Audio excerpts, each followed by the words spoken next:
Israel is the occupying power in the West Bank for the last 53 years. It does not engage with these territories only as an occupying power. In fact, it treats those territories and the people that it inhabits as a sovereign. It changed in the last 50 years the territory considerably.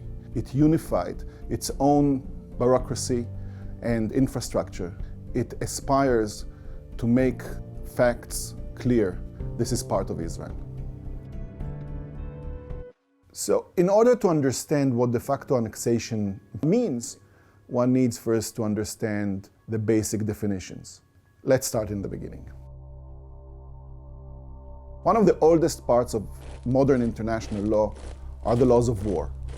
This is a field of international law which aspires to regulate both the use of force and what is permissible and what is prohibited in the battlefield.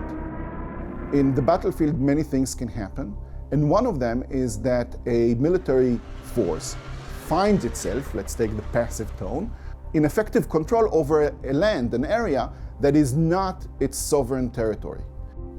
C'est donc un devoir impérieux d'élaborer en temps de paix des conventions protégeant les victimes de la guerre. International law does not designate occupation as something that is illegal. It acknowledges that occupations happen in times of war, and it desires to regulate it and also to push the parties into ending the occupation. The international community made it clear that force is not permissible in international relations except in self-defense. In order to stabilize it and anchor it and cement it, the idea that annexation cannot be done without the consent of the other party was laid down. So international laws of occupation have probably major three underlying principles. The first principle is that the occupying power is not sovereign. It has powers to manage the occupied territory and the civil life within it, but it is not a sovereign. And from that stems another principle. That's the principle of conservation. The occupying power must retain the territory as much as possible the way it found it. It should not make long-term decisions for that territory. It should not change the demography of the territory. It should not make significant changes in the occupied territory. The third principle, and probably the most important one, is that an occupation is a kind of trusteeship where the beneficiaries are the occupied people. So the occupying power may not take action that would entertain its own economical or political interests, only security and what is good for the occupied people.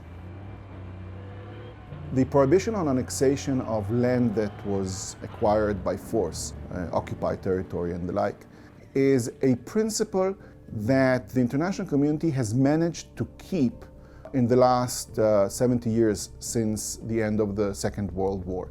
When it comes to this principle, the international community was quite persistent in not allowing annexation by force.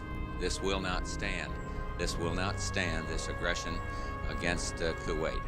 Officially, formally, Israel has accepted the international principle. The late Israeli foreign minister, Abba Eban, has laid down the Israeli policy towards the newly conquered lands, that Israel will respect the ceasefire agreements between itself and its neighbors until they are replaced, this is his words, with peace agreements with the different neighbors. That was understood as a promise, a commitment made by Israel to respect international law. While Israel was presenting these words, which the international community loved, its deeds were completely different. And on ground, what Israel has done was to do everything it possibly can to put facts on the ground and to implant the new organ, this West Bank, into the Israeli body.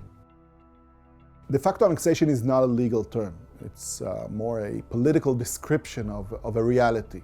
Exposing de facto annexation is a bit tricky because the occupying power does not admit that it annexes the territory. So there are all kinds of ways to do this.